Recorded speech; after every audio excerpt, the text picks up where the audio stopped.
Episode start होता है और रोंगान को जब ये न्यूज़ पता चलती है कि प्रिंस फू इसके पैलेस में आ चुका है, तो ये युनलू और प्रिंस फू को गलत इल्जाम में फंसाने के लिए खुद उनके रूम में आने लगती है। मगर जैसे ही वो रूम के अंदर आती है तो वहाँ जियो बैठा होता है। जियो को वहाँ मौजूद देखते ही वो शॉक हो जाती है और इससे कहती है कि तुम मुझे धोखा कैसे दे सकते हो, मैंने तुम्हारे लिए इतना कुछ किया। तो जियो रोंगान से कहता है कि तुम तो अपने लोगों की सगी नहीं हो तो मेरी क्या सगी होगी, और ये भी कहता है कि अब वक्त आ गया, तुम अपनी ये पोजीशन छोड़कर अब रेस्ट करो। और साथ ही साथ जैंग और यान दोनों को पकड़ लेता है। अब रोंगान इतने गुस्से में होती है कि वो अपना सारा गुस्सा जैंग और यान पर निकाल देती है और उनसे कहती है कि तुम लोगों को बहुत शौक था ना मुझे आइडियाज देने का, तो अब मैं तुम दोनों को ही गलत इल्जाम में फंसवा देती हूँ कि तुम दोनों का अफेयर चल रहा है। दूसरी तरफ जियो को पता चलता है कि नैनयान के प्रिंस को ये लोग नहीं पकड़ पाए और वो भागने में कामयाब हो गया और उसने अपनी जगह अपने भाई को बिठा दिया था जिसका नाम होता है लियांगजू। और लियांजू को ये लोग पकड़ लेते हैं, मगर जियो कहता है कि उसे जेल में बंद करने की या इन्वेस्टिगेट करने की कोई जरूरत नहीं है,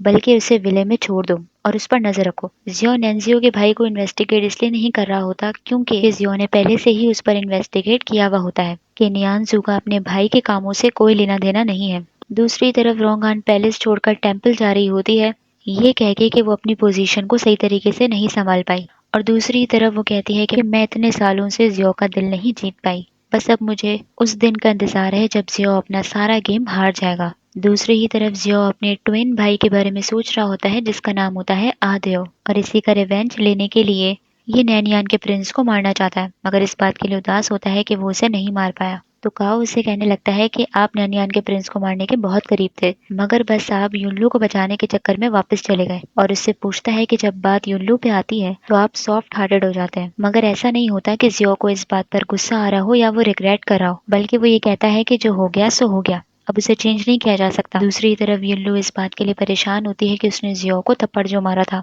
इसीलिए वो सोच रही होती है कि अब तो वो मुझसे नफरत करेगा और वो मुझे टॉर्चर करने के नए नए तरीके सोच रहा होगा। मगर इसे क्या मालूम कि जियो तो वहाँ पर बहुत ज्यादा सैड हुआ होता है। मगर इतने में ही युनलू उसके पास ड्रिंक लेकर आती है सॉरी बोलने के लिए कि ये ड्रिंक पी के हम अपने सारे गिले शिकवे दूर कर देते हैं। मगर जियो युनलू को ये ट्री दिखाने के लिए ले आता है और इस ट्री पे रखकर वो उसे अपनी लाइफ की कहानी समझा रहा होता है कि एक बार जो इस पैलेस के अंदर आ जाए उसका निकलना मुश्किल हो जाता है, और उससे बहुत सैड सैड बातें कर रहा होता है। युनलू उसकी बातें सुनकर समझ जाती है कि इसका मूड बहुत खराब है, इसीलिए उसका मूड ठीक करने के लिए खुद अपने आप को तकलीफ दे रही होती है उस ट्री से फ्लावर गिराने के चक्कर में। अब जियो जब उसकी इन एफर्ट्स को देखता है कि वो मेरे लिए इतना कुछ कर रही है, तो यही वो पल होता है जब उसको वो अच्छी लगने लगती है। अब दूसरे दिन प्रिंस फू फाइनली किंग बन जाता है और प्रिंस फू का सर्वेंट फौरन यिनलू के पास आकर उसे बताता है कि किंग फू ने फास्ट रखा हुआ है प्रिंस रॉन्ग के लिए, और इसे जानबूझकर बताने लग जाता है कि प्रिंस फू की तबीयत ठीक नहीं रहती, वो परेशान रहते हैं ताकि ये उससे मिलने के लिए जाए। और ऐसे ही होता है, ये बात सुनकर यिनलू प्रिंस फू से मिलने के लिए आ जाती है। अब प्रिंस फू को तो गिल्ट होता है कि उसी की वजह से ही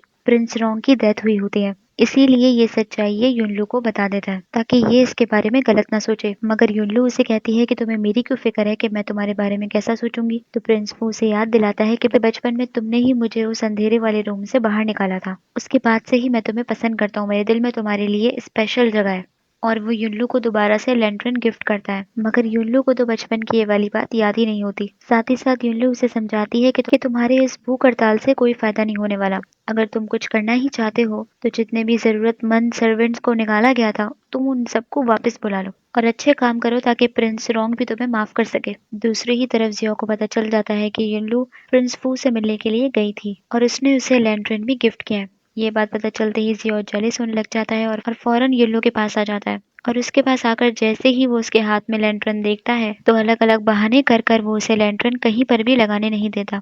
इसीलिए वो अपने रूम में लगाने लगती है। अब जियो एक नया बहाना करने लगता है कि इस लैंटर्न को मुझे इन्वेस्टिगेट करने के लिए लेकर जाना पड़ेगा क्योंकि काफी चीजों को इन्वेस्टिगेट किया जा रहा है, मगर यिनलू उस लैंटर्न को हटा नहीं रही होती, इसीलिए जियो को ऐसा लगता है कि अब प्रिंस फू के पास पावर आ गई है, इसीलिए शायद यिनलू उससे क्लोज हो रही है और ये बात उससे कह भी देता है, मगर युनलू उससे साफ इनकार कर देती है कि ऐसा कुछ नहीं है, बल्कि मैं तो नया दोस्त बनाना चाहती थी, नया कनेक्शन बनाना चाहती थी। ये बात सुनते ही जियो तपने लग जाता है कि मेरे अलावा भी तुम्हें किसी कनेक्शन की जरूरत है। तो युनलू फौरन कवर करने लग जाती है कि नहीं नहीं, मुझे तुम्हारे अलावा किसी कनेक्शन की जरूरत नहीं है, बाकी सारे तो आउटसाइडर्स हैं, तुम ही मेरे सिर्फ कनेक्शन हो। तो ये बात सुनते ही जियो बड़ा खुश हो जाता है और अपनी गलत सोच के लिए उससे माफी मांगने लगता है। अब यिनलू इससे कहती है कि प्रिंस फू तो अब किंग बन चुका है, तो अब वो कभी भी मुझसे शादी करने के लिए आ सकता है, इसीलिए उसको खुद से दूर रखने के लिए ये जियो की मदद मांगती है। और जियो को आइडिया देती है कि मैं तो लेट किंग यानी के प्रिंस फू के भाई की कॉन्कुबाइन थी, इसीलिए मैं तो उसकी भाभी हुई। इसीलिए इसे आइडिया देती है कि तुम इस टॉपिक को हाईलाइट करके फू को मुझसे दूर रखो। तो जियो उसकी बात मान लेता है, मगर जियो का सारा दिमाग तो लैंटर्न पर ही होता है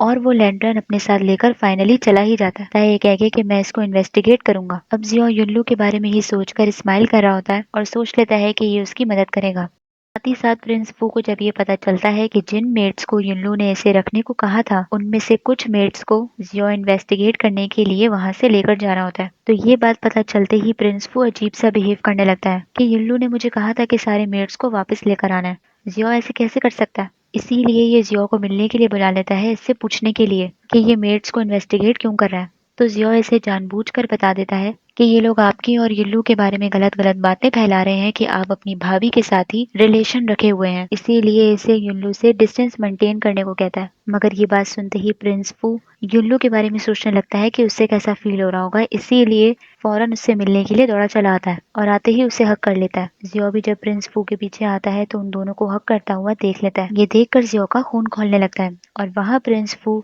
युल्लू को कहने लगता है कि तुम मेरी कॉन्कुबाइन बन जाओ, मगर इतने में ही युल्लू उसे साफ इनकार कर देती है कि मैं तुमसे शादी नहीं कर सकती और उसे कह देती है कि मुझे अपनी फ्रीली जिंदगी चाहिए। तो प्रिंस फू उससे कहता है कि मैं तुम्हें फ्रीली जिंदगी दूंगा जिसमें तुम सुकून से रह सकती हो, मगर वो इससे कहती है कि मुझे अपनी ऐसी फ्री जिंदगी चाहिए कि जिसमें मैं किसी भी चीज को मना कर सकूं। अब ये बात सुन करके युल्लू ने प्रिंस फू को रिजेक्ट कर दिया। जियो तो बहुत खुश होता है, मगर युल्लू कहती है कि अब वो यहाँ नहीं रह सकती क्योंकि ये तो ट्रिब्यूट लेडी ही थी, मगर इसकी जान बच जाती है। इसीलिए ये कहती है कि जहाँ उन सारी लेडीज को सेक्रीफाइस कराया गया था, मैं अब वहीं जाकर रहूंगी और उस जगह का नाम होता है मौसोलियम। अब इसके जाने के फैसले को सुनते ही जियो को बहुत बुरा लगता है, मगर प्रिंस फू युल्लू के फैसले को मान लेता है कि अगर तुम्हारी इसी में खुशी है तो मैं तुम्हें जाने देता हूँ। और यही एपिसोड खत्म हो जाता है। तो आप लोग मुझे बताइए आप लोग को एपिसोड कैसी लगी।